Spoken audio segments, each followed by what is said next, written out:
Mark 3. Jesus entered the synagogue again, and a man was there who had a shriveled hand. In order to accuse him, they were watching him closely to see whether he would heal him on the Sabbath. He told the man with the shriveled hand, "Stand before us."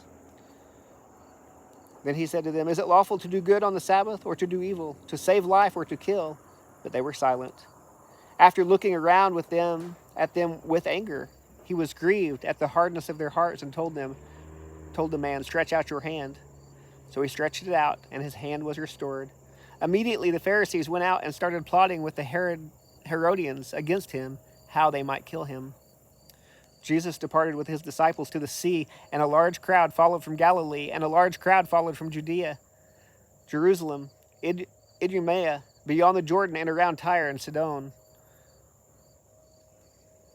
The large crowd came to him because they had heard about everything he was doing.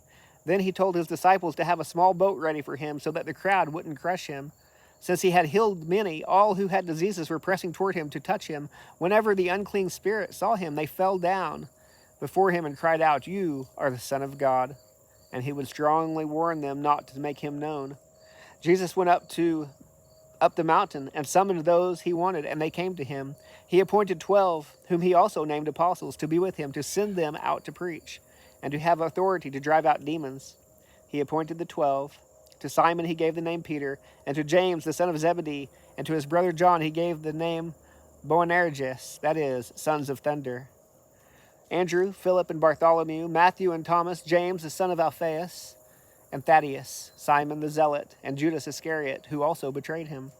Jesus entered a house, and the crowd gathered there so that they were not even able to eat. When his family heard this, they set out to restrain him, because they said, "He's out of his mind."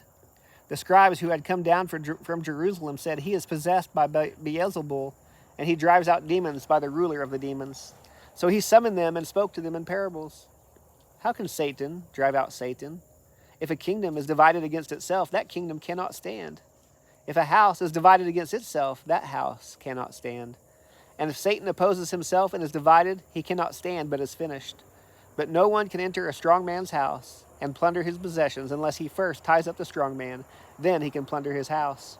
Truly, I tell you, people will be forgiven for all sins and whatever blasphemies they utter.